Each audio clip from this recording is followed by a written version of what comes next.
ఖమ్మం ప్రభుత్వ మెడికల్ కాలేజీలో విద్యార్థికి గుండు కొట్టించిన ఘటనలో బాధ్యులపై క్రిమినల్ కేసులు నమోదు చేయాలని పీడీఎస్యూ డిమాండ్ చేశారు. కళాశాలల్లో ర్యాగింగ్ను అరికట్టాలని డిమాండ్ చేస్తూ ఖమ్మం ప్రభుత్వ మెడికల్ కళాశాల ఆవరణలో ధర్నా నిర్వహించారు. ఓ ప్రొఫెసర్ విద్యార్థికి దగ్గరుండి గుండు కొట్టించడంపై వారు ఆగ్రహం వ్యక్తం చేశారు. కళాశాలలో ర్యాగింగ్ జరుగుతున్నా అలసత్వం వహించిన ప్రిన్సిపాల్ను సస్పెండ్ చేయాలని డిమాండ్ చేశారు. ర్యాగింగ్కు కారణమైన వారిపై చర్యలు తీసుకోవాలని, లేకుంటే పెద్ద ఎత్తున ఆందోళన కార్యక్రమాలు నిర్వహిస్తామని హెచ్చరించారు.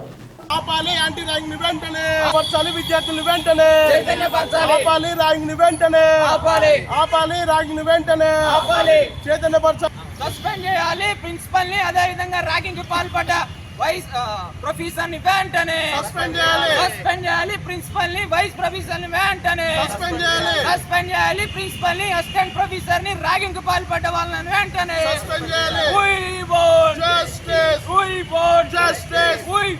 ఇదే సందర్భంలో విద్యార్థులు యాంటీ ర్యాంక్ పేరుతోటి స్పెషల్ క్లాసులు నిర్వహిస్తూ విద్యార్థులు ర్యాంక్ చేసుకోవద్దు, కలిసిమెలిసి ఉండాలని చెప్పాల్సిన మీరే ఈరోజు ర్యాంక్ చేయడం అంటే శోచనీయంగా కనిపిస్తూ ఉంది.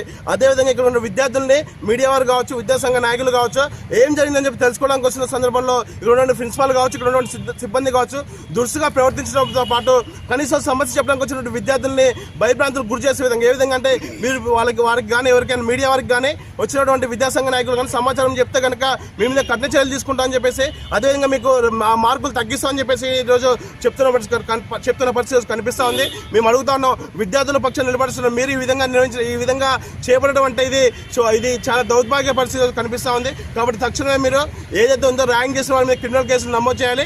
అదేవిధంగా విద్యార్థులకు న్యాయం చేసే విధంగా ఇటువంటి ర్యాంకులు పునరావృతం కాకుండా చర్యలు తీసుకోవాలని చెప్పేసి మేము తెలియజేస్తున్నాం. ప్రభుత్వం వెంటనే స్పందించాలి.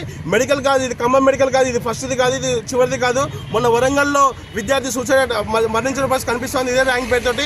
నిన్న నల్గొండలో 5 విద్యార్థులు సస్పెండ్ అయిన పరిస్థితి కనిపిస్తుంది ర్యాంక్ పేరుతోటి. అంటే ఇటువంటి ర్యాంకులు కేవలం మేజర్గా మెడికల్ కాలేజీలో చదువుతున్న పరిస్థితి కనిపిస్తుంది. కాబట్టి పేద విద్యార్థులు చదువుకున్న మెడికల్ విద్య ఈరోజు ర్యాంక్ బలిగా మారే పరిస్థితి ఈరోజు విద్యార్థుల్లో కనిపిస్తూ ఉంది. కాబట్టి తక్షణమే అధికారులు స్పందించి ఇటువంటి ర్యాంకులు పునరావృతం కాకుండా చర్యలు చేపడాలని చెప్పి కూడా పీడిఎస్గా డిమాండ్ చేస్తున్నాం. లేని పక్షాలు పెద్ద ఎత్తున ఉద్యమాలు కూడా నిర్వహిస్తామని చెప్పి కూడా సందర్భంగా మేము హెచ్చరిస్తాం. జిల్లాలో ఉన్న ప్రభుత్వ మెడికల్ కాలేజు మరొకసారి చర్చాంశంగా మారిన పరిస్థితి చూస్తా ఉన్నాం. ఎందుకనంటే ఇక్కడ గత 3 రోజులుగా ఇక్కడ ఒక ర్యాగింగ్ పేరుతోటి విద్యార్థిని ఇబ్బంది పెట్టిన పరిస్థితి ఈరోజు ఖమ్మం జిల్లాలో ఉన్న మెడికల్ కాలేజీలో చూస్తూ ఉన్నాం. ఎవరైతే అసిస్టెంట్ ప్రొఫెసరు, ఇదేవిధంగా ప్రిన్సిపల్ విద్యార్థుల పట్ల ర్యాగింగ్కి పాల్పడి ఆ విద్యార్థిని ఈరోజు ఒక చదువుకు దూరం చేసే ప్రయత్నంలో కూడా చేసే పరిస్థితి ఈరోజు చూస్తూ ఉన్నాం.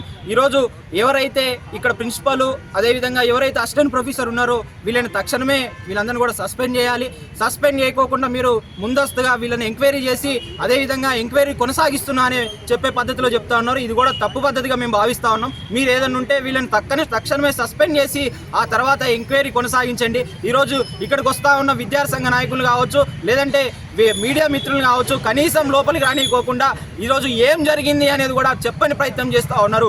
ఈ సందర్భంలో మాకు కూడా ఇంకొన్ని క్వశ్చన్లు లేవనెత్తే పరిస్థితి కనిపిస్తూ ఉంది. ఇది వీళ్ళ దగ్గరుండి చేశారా అనేది కూడా మాకు లేవనెత్తే పరిస్థితి కనిపిస్తూ ఉంది. కాబట్టి తక్షణమే ప్రభుత్వం దీనిపైన స్పందించి ఎవరైతే ర్యాగింగ్కి పాల్పడ్డ ఎవరైతే ప్రిన్సిపల్ ఉన్నారో, అదేవిధంగా అసిస్టెంట్ ప్రొఫెసర్ ఉన్నారో వీళ్ళపైన కఠినంగా చర్యలు తీసుకోవాలనేది పీడీఎస్గా మేము డిమాండ్ చేస్తూ ఉన్నాం. లేని పక్షాన మీ ఛాంబర్లు కూడా ముట్టడించి మిమ్మల్ని ఇది చేస్తామనేది కూడా ఈ సందర్భంగా హెచ్చరిక జారీ చేస్తా ఉన్నాం.